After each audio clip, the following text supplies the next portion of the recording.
Hello, everyone. My name is Russell, and this is the Fallout from Dishonor podcast, your home for wrestling news, reviews, and so much more. It is August 21st at about 3 a.m., and this is going to be your Ring of Honor, Glory by Honor Night 1 review. Now, before we get into all of that, I don't know if this is going to piss some people off bringing this up, but I feel the need to bring this up and talk about it because it's important.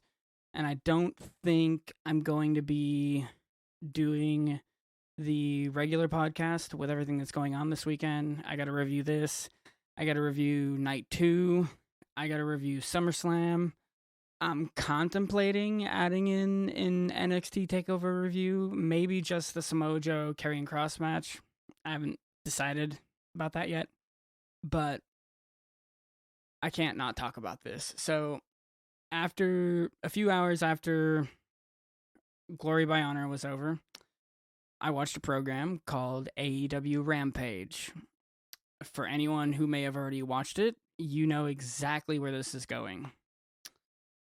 The wrestling world, news world is absolutely ablaze right now because CM Punk, after being absent from pro wrestling for a little over 7 years, apart from a couple indie appearances he may have made under a mask. We don't know for sure if that was them. Let's not even count that. But after a little over 7 years, CM Punk is back, and CM Punk is officially all elite. This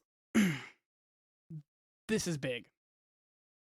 There are a few moments when I watch them in wrestling history where I sat back and you sit there and you watch them and you know history is being made.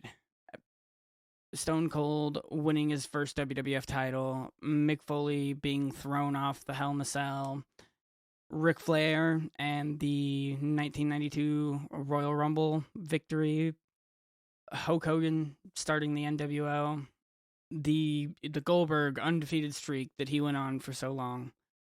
There's certain things you can point to, and you watch them, and you just know that something special is happening. And then there are other things where you watch them, and then a few years down the road, it takes a retrospective to realize how important they're going to be. This falls into the first category, in my opinion. Time will tell if it truly lives up to that kind of profile moment. I mean, Kurt Angle and Jeff Hardy signing with TNA felt really big, and it was, especially for TNA, but with what TNA ended up being and how far they fell, it didn't really. If TNA had a higher profile right now, I think that would probably be a different type of conversation. I'm not going to get into like the whole thing. That could end up being like an hour-long conversation. The crowd, before this was going on with the CM Punk chants, that was magic. It gave me goosebumps. The music playing when he finally came out, there were people at the arena crying, for fuck's sake. There's one guy in particular, you've probably seen the screenshots. He's turned into a picture, a GIF, maybe he'll turn into a meme. I don't know. I haven't seen anything about him in a negative aspect so far, but that guy was feeling what I probably would have felt if I was there live. Punk signing with AEW, he's probably the highest profile guy that they've gotten so far. Jericho might be on the same level. Sting, yes, but that's kind of from a different era. I think this feels big, and depending on what they do from here, this can be a needle mover and the start of something much bigger as long as it's handled correctly.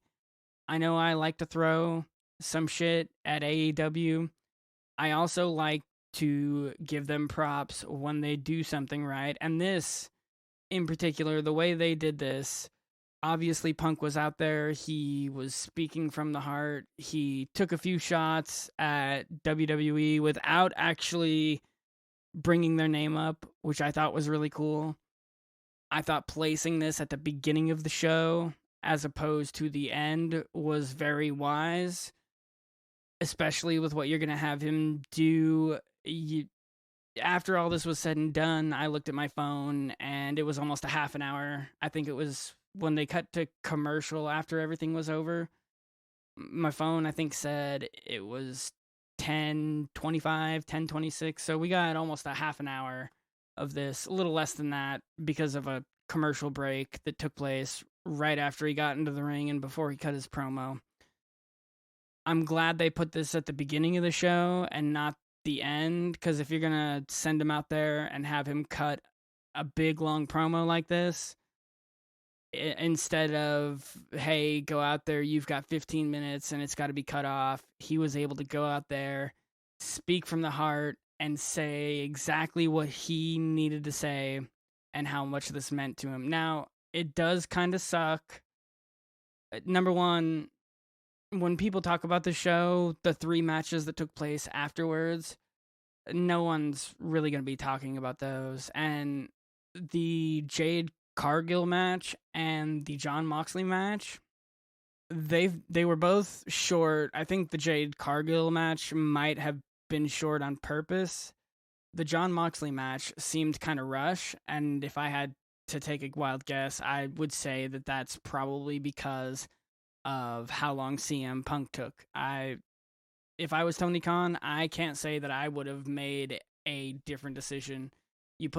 If you're gonna have him cut that kind of promo, if you weren't just gonna have him come out in the last 5 minutes and stare someone down face to face, if you want him to cut a big long promo, especially on such a short program, you put him out there, you let him do what he's gonna do, and then you manage the rest of the show accordingly with whatever time you have left at that point.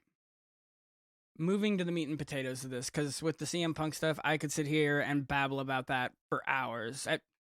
We're almost 10 minutes into this review, and I was only wanting this to last about a half an hour, so obviously that's not going to happen. Ring of Honor, Glory by Night, numero uno. August 20th from the 2300 arena, the old ECW arena, basically. Production notes. So there are certain things with certain other companies that I constantly shit on them for. WWE because they're overly scripted, drawn out promos. AEW because of all the crazy, flippy shit that's unnecessary. The thing I keep coming back to, at least, maybe not so much the TV program, but with these pay-per-views and specials with Ring of Honor, there always seems to be technical issues. Now, at first, I'm an Honor Club member, and if you take your Honor Club member information and sign it into the Fight app, you can watch all the Ring of Honor stuff from there. So I did that back and forth, and they both seemed... So I don't know if you guys have ever had... Like, you put in a DVD and it's set in widescreen and maybe you don't like that, so you try to zoom in a little bit to get the top and the bottoms of the screen, the black parts to basically disappear, but you end up with this little bit of a zoomed in image because it's cutting off the sides too. That is what this looked like when the wrestlers were coming out. You could only see about half their name. They have that information box on either the right or left-hand side, depending on how the entrance is being shot, where it might give you their win-loss record for the last 10 matches or how many title reigns they have, whatever information they decide to put in there. And you couldn't read those boxes. We found out not exactly what the issue is, but it was fixed a few matches down the road. I applaud them for that. But for a program that is owned by a company with this much money. I realize that the Sinclair Broadcasting Company is not going to dump hundreds of millions of dollars every year into Ring of Honor. If they were going to do that, they should have done it a long time ago. But with pay-per-views and such, Ring of Honor has been having production issues with their pay-per-views and specials going way back to when Jim Cornette was with them and they first started doing their pay-per-views, the internet pay-per-views, which in essence is kind of what these are. So I just wanted to bring that up. I tend to be a little bit easier on Ring of Honor when it comes to shitting on them. You're going to find out there were some things about this pay-per-view that I didn't like. By and large, thought it was a good show. Would recommend that you go back and watch it, but let's just get into this. So, the first match was Silas Young versus Ray Horse.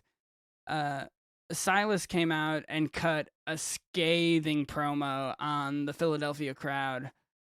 I like how he actually made it seem like he was going to be positive about the Philly crowd and the Philly area, and then just took it in an entirely different direction. I would recommend you go back and you watch this promo. I'm sure you might, well, I was going to say it might be able to find some clips on YouTube, but not unless Ring of Honor puts them up, because they're pretty good about ripping copyrighted material down. Ray Horse's music actually would attempt to cut Silas's promo off, and he just kept talking till he was done. Both guys in the ring. Code of Honor was adhered to, except that Silas didn't let it go, and he slapped Horse in the face. The first few minutes of this, they just kind of felt each other out, exchanging wrist locks. Young with a forearm, Young with some kicks and some punches. Horse attempted to shoot him off, and Silas reversed it back into the same corner, which was kind of cool. Some more back and forth. Young actually went for a fake dive outside of the ring. You need to watch it to know exactly what I'm talking about. Right after that, this match hit the floor. That's kind of when it really started getting going for me. When Silas Young hit the superplex that he hit in this match, Young has got this way of taking basic wrestling moves, old school wrestling moves, like a superplex, for instance, and just giving them a certain intensity. You can watch people like the Young Bucks give a superplex, and it just... Silas Young has this way of making it look like he is really hurting his opponent. Hopefully he's not. The end of the match would see Young actually grab Horse's mask and turn it to the side so he couldn't see, and Young hit his finisher for the win. Extremely good opener. Kind of reminded me of what WCW used to do to start out their pay-per-views back in the day by throwing the cruiserweights on. Obviously, this was not a cruiserweight match. Next up, we had the 6-man Mayhem match. Now, I feel like I am always prefacing these big matches, and I'm going to have to again. These multi-man matches, they are what they are. They're a little bit limiting. In case you're not aware, for whatever reason, maybe you're listening to this to stay caught up on Ring of Honor and you don't watch it. I don't know why you would do that, but not with Ring of Honor anyway. So the way these 6-man Mayhem matches work is it's quote-unquote lucha rules when it comes to tag teams. So all 6 men are adversaries. One fall to the finish, but you're only supposed to have 2 people in the ring at any given time, and as soon as one of them is knocked out of the ring, you've got the other 4 competitors in the 4 corners, and after someone gets knocked out of the ring, someone can just jump in, and then the first person in there is the next legal competitor. Something I liked seeing, Danhausen got a very good reaction. I've been wondering with him, since he's a little bit more gimmicky than a lot of the ROH competitors are known for. I know they have Dalton Castle. They've also got the Righteous. So they've got some pretty gimmicky things going on. Danhausen's just a little bit more than I think they usually have. But I'm glad to see him between this night and the Best in the World pay-per-view, see him getting good reactions.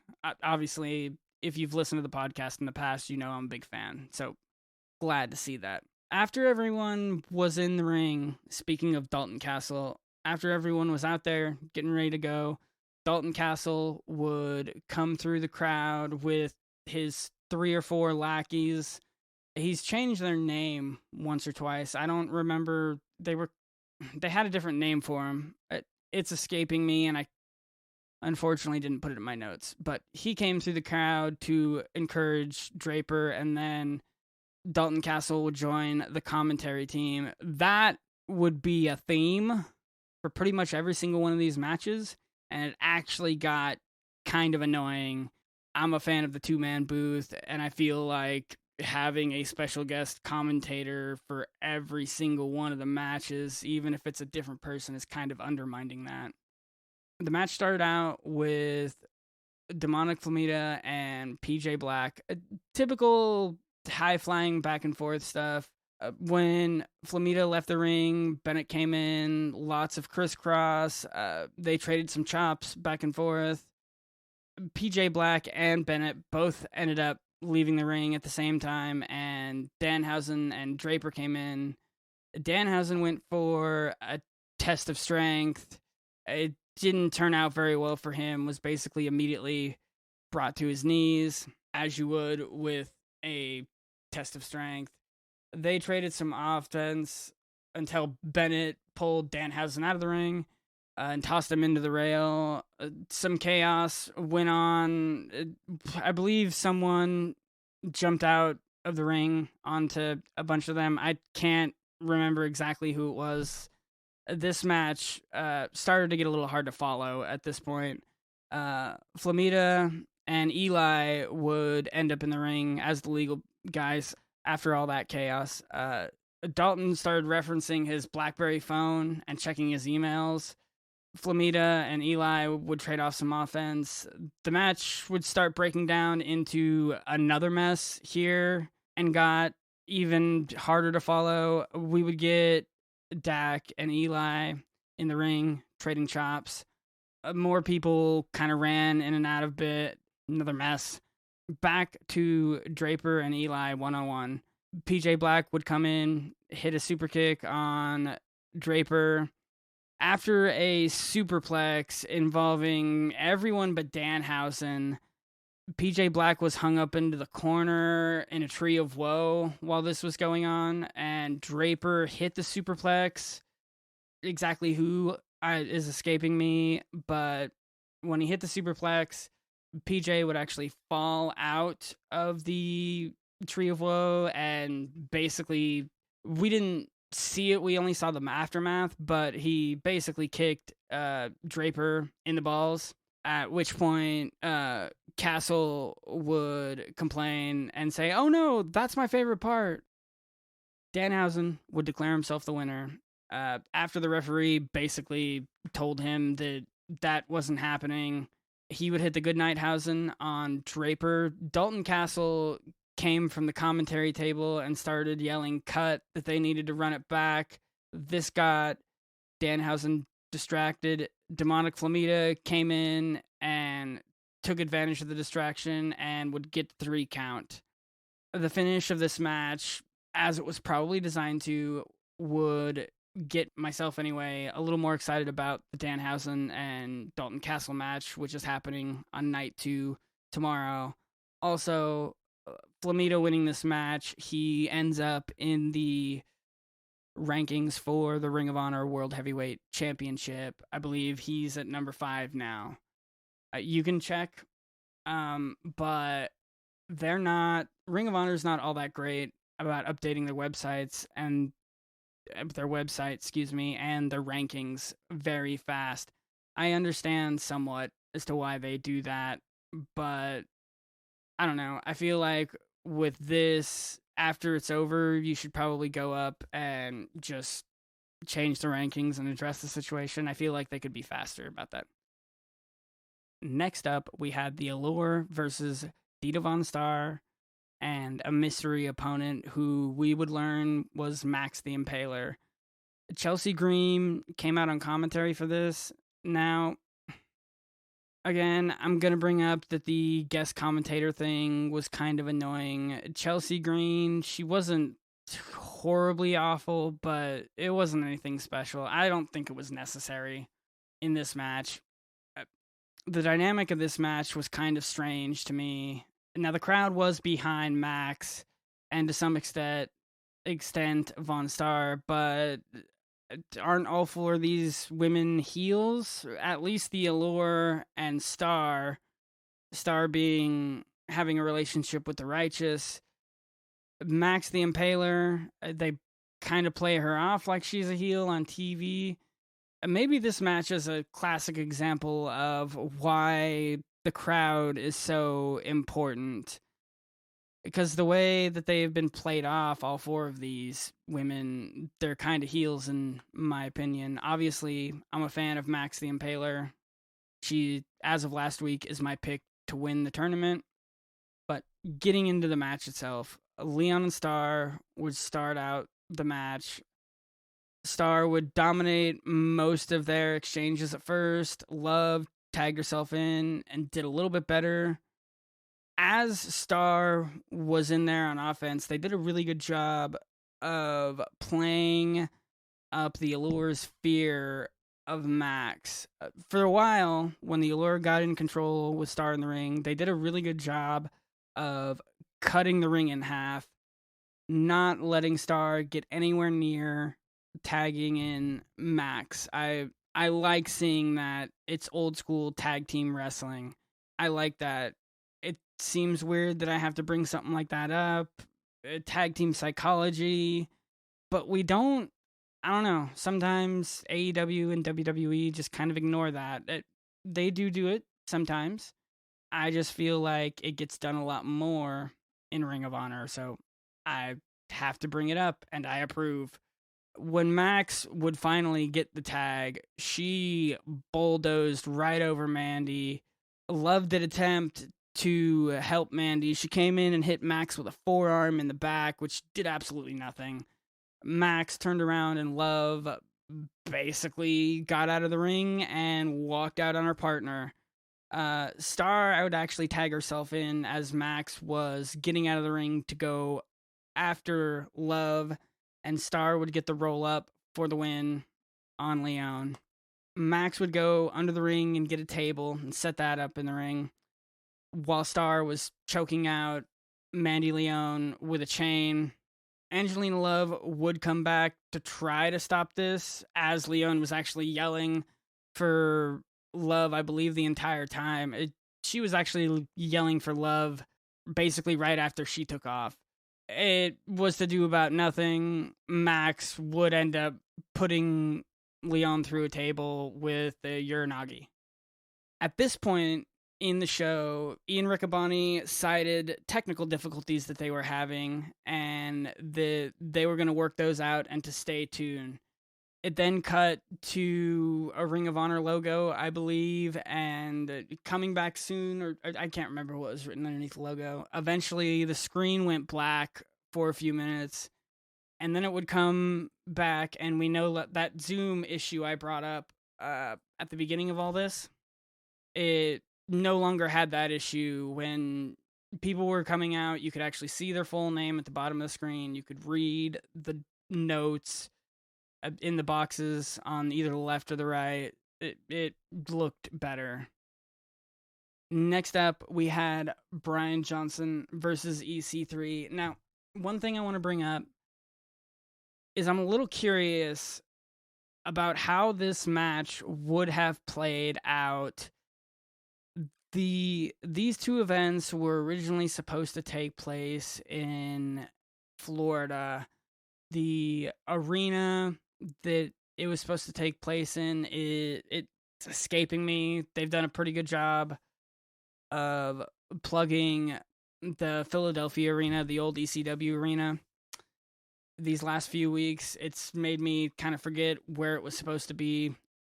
But again, it was originally supposed to be in Florida. Now, what you may or may not know before watching this is that Philadelphia, Pennsylvania just so happens to be Brian Johnson's hometown. In any other environment, he would end up being the stone cold cut heel. The way he talks, that's just his personality. It's where he played. Now, I do like that, as odd as this might seem, since they knew it was his hometown, and there was very little chance of him being able to turn the crowd on him, they just went with it. And so for this match, the psychology of this match, Brian Johnson was the babyface, the hometown boy.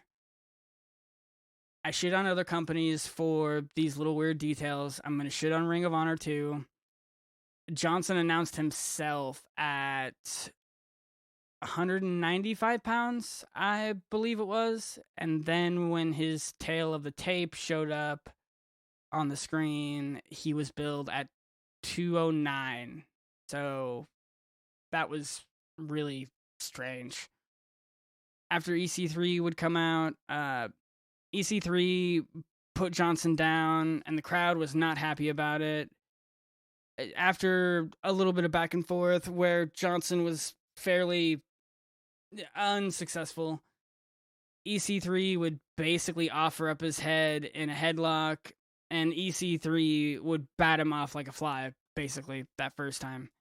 EC3 would give him another free shot. This one would turn out to be a mistake, in my opinion. Some crisscross as EC3 threw Johnson off of him. Johnson hit a shoulder tackle. Johnson was in control of the match at this point until EC3 just ran over him with a clothesline. EC3 dominated a lot of this match after that. 3 put Johnson down and told him to stay down. Brian Johnson started a great comeback at that point. There was a spot in this match where he got up on the top turnbuckle and slipped, and he just kind of went with it. I kind of like that. There was a mistake. It looked to me like he was just supposed to go up and come off and hit a move. He went up, he slipped. EC3 took that cue to get up there and tried to do what looked like it was going to be a superplex. Johnson reversed it and would hit the dive onto EC3, which I can only assume he was going to go to begin with. So I kind of liked that touch. Johnson would hit a dive on EC3 out of the ring after that, I believe, and would start favoring, I believe it was his left hand after that. EC3 exploited it. He stepped on Johnson's hand as Johnson was getting back in the ring. Johnson started mounting a comeback as EC3 had a hold of his hand. He slapped the shit out of EC3's chest. Eventually, Johnson would succumb to EC3 working over his hand, and EC3 would end up getting the submission victory over Johnson. Johnson got a standing ovation for what it's worth after this match was over. Now, before the next match, it was announced that due to someone not making it through COVID protocol, the Briscoes versus the Righteous had been turned into a singles match. Now, the Righteous made their entrance, and both of them were there, and then Mark Briscoe would come out alone, obviously signaling that Jay Briscoe was the one that didn't make it through COVID protocol. Now, I don't know for sure if he failed a COVID test, or maybe they were doing temperature checks and he didn't pass that. Maybe he had the sniffles. I don't know. The way the announcers were talking, it kind of sounds like he may have tested positive for COVID, which is unfortunate. If that is the case, hopefully he'll just quarantine for the 10 days or the 2 weeks, whatever it is. It seems like different states are recommending different things. But hopefully he'll make it through all that, and this won't be like another Keith Lee situation. Being perfectly honest about this match, what I remember of it was pretty good. I actually spent a portion of this match on my phone trying to figure out if Jay Briscoe possibly testing for COVID was something that actually was confirmed. I found no news about that. So don't go quoting me saying that, oh, Jay Briscoe has COVID. That news might come out for sure in the next few days. You don't know, but I don't know for sure. It's just an assumption on my part at this point. Mark Briscoe would end up picking up the win. This match was supposed to have tag team implications in the rankings. Obviously, since it was a single, I'm assuming that isn't going to be the case. And of course, like I said, Ring of Honor kind of takes their time with updating their website. So if there was going to be any indication of that, we wouldn't even know for a few days. After the match was over, the Righteous beat down Mark, and Mike Bennett, of all people, came to his rescue, which I thought was kind of interesting. Josh Woods would join the commentary team. You know what? Mark Briscoe and Bateman might be one of the only 1 or 2 matches where someone didn't join the commentary team. Anyway, next up was the Pure Championship match. Rhett Titus versus champion Jonathan Gresham. The dynamic of this match being that they are both in the same group. They actually both came out at the same time with their masks and get up on. I thought that was, I don't know, that was definitely a little different. I suppose it makes sense. It was just sort of odd. Even in the past, in other companies, when teammates have fought each other, I don't know that they've actually come out together. I have seen, I can't remember what team it was off the top of my head, but I know I've seen a team member's music play, one person comes out, and then instead of killing the music, they just keep letting it playing, and the second member comes out. So they could have done something like that. They chose not to. Again, a little strange. Not the way I would have done it. Not really important. If for whatever reason you're listening to this and you've never seen a Pure match, Pure matches are a love 'em or hate 'em type thing. There's always a lot of holds and stretching. Pure matches, in my opinion, are the closest thing professional wrestling gets to looking like something you would see out of the mat wrestling you would get at the Olympics. A lot of holds are always traded back and forth, and this one was no different. I like Pure matches quite a bit. The thing about reviewing one of these matches is they do so much stuff with holds and stuff that even the announcers don't know all the names of the holds.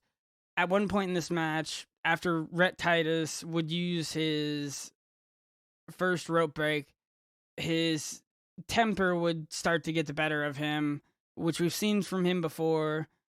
Shortly after that, Gresham accidentally poked Titus in the eye when they tied up, and I believe Gresham was pushing him off.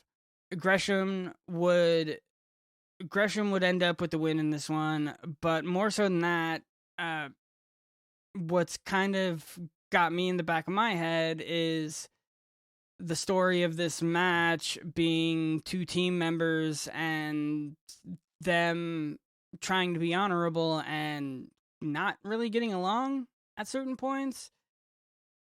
This might just be a one-off situation and there's no more to it. ROH is pretty faction heavy. As far as what happens after this match, maybe this is the beginning of the dissension in the ranks with Gresham and Titus. Maybe not. Maybe it's just a one-off for this match.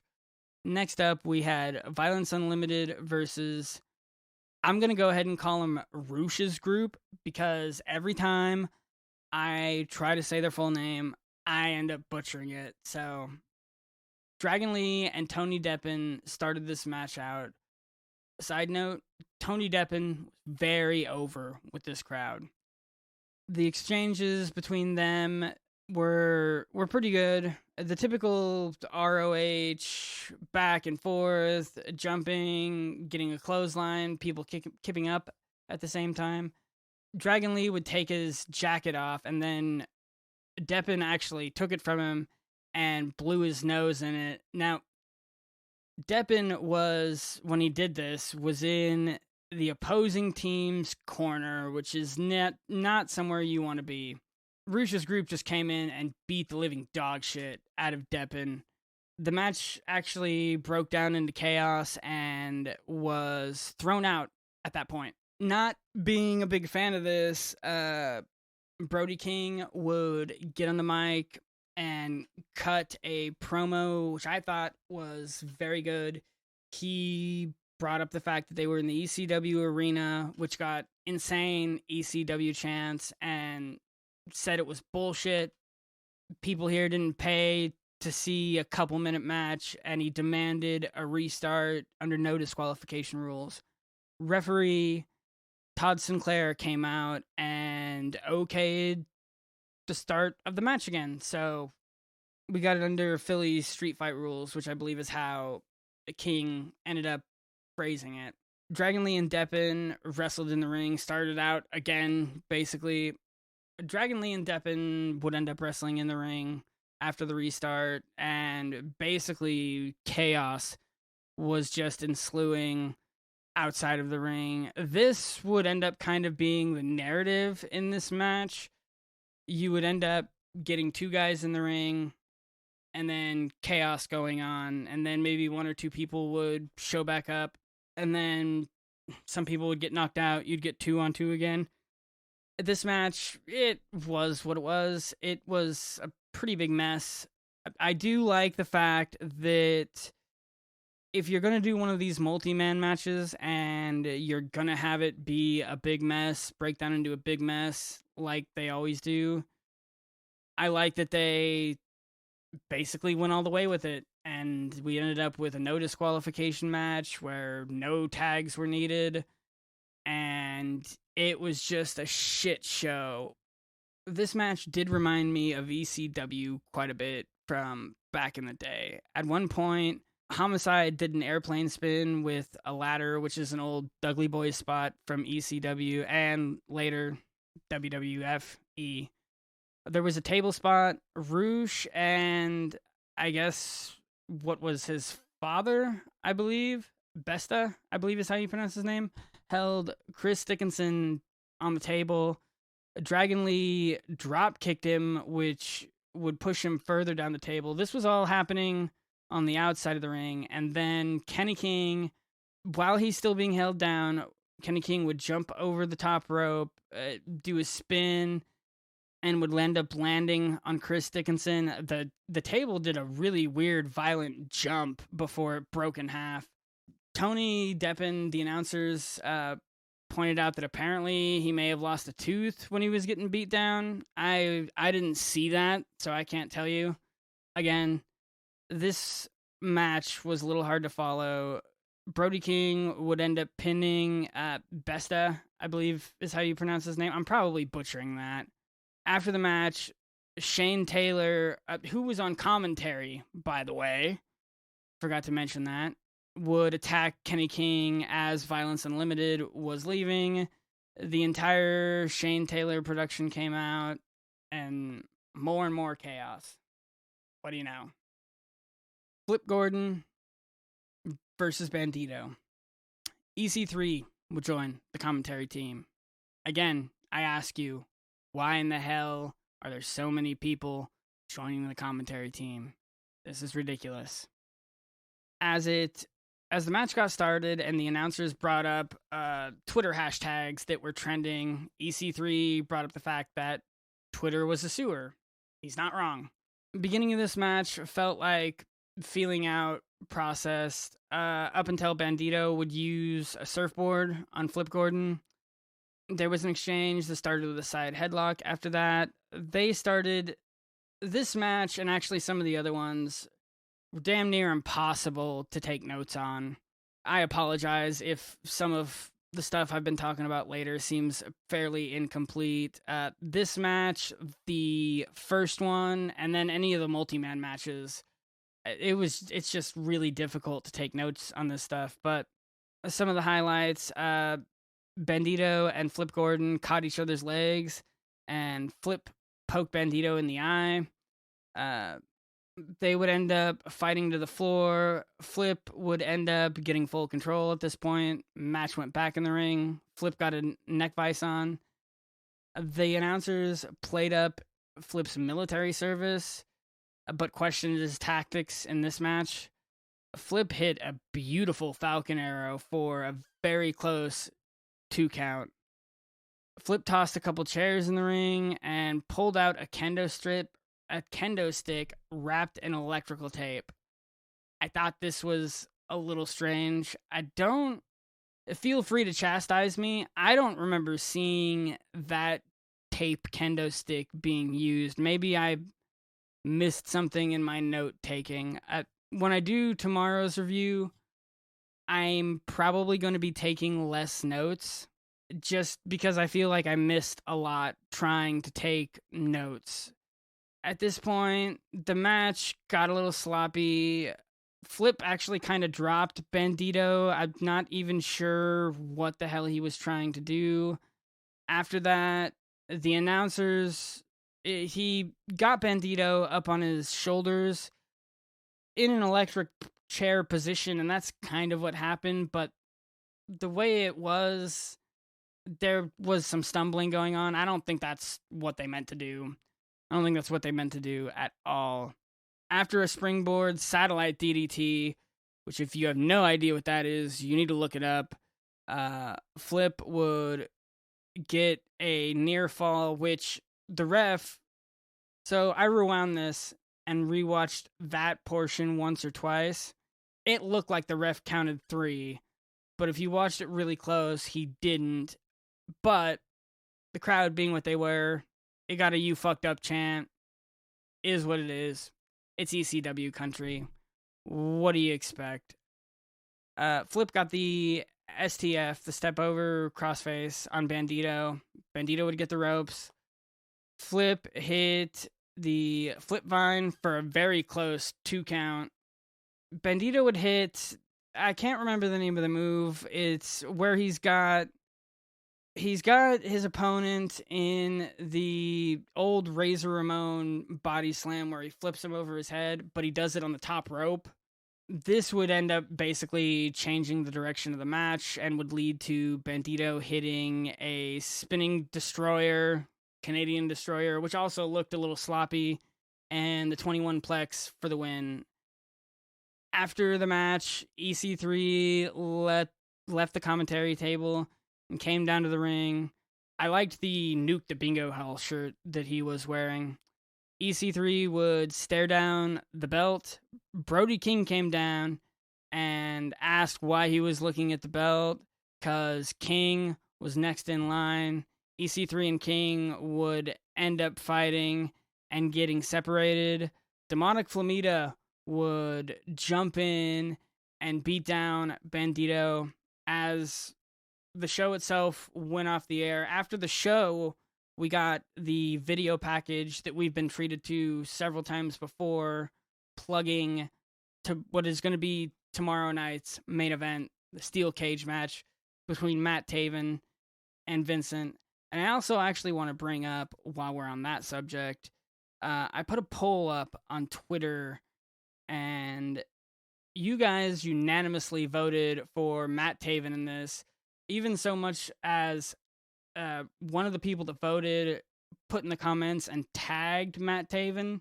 He ended up voting in the poll too, which I thought was really cool. That basically wraps it up for this review. Again, I apologize if this review seems a little weird. I was trying to take notes hold for hold. I am not going to make that same mistake tomorrow. I am going to watch the matches, give a general highlight rundown, and then move on to the next match. I feel like that's a better way to do these. As you guys know, I'm still fairly new to the podcasting thing, and reviewing TV episodes, a little bit different. You can rewatch them if you need to. These I was doing, live, so making the notes. I apologize if they seem a little weird. that about wraps it up for this review of Ring of Honor, Glory by Honor, Night 1. Tune into the feed tomorrow. You will get Glory by Honor, Night 2. And then I don't know if I'm going to watch SmackDown tomorrow night or on Sunday, but there will be a SmackDown review coming out at some point on Sunday. Again, there will not be a main podcast there will not be a main podcast dropping this Monday because of all of this crazy stuff. I might record like a quick 20 or 30 minute snippet about any news articles that I might hear, maybe developing stuff about the CM Punk stuff, who knows. But that'll do it for this review, and I look forward to seeing you guys tomorrow.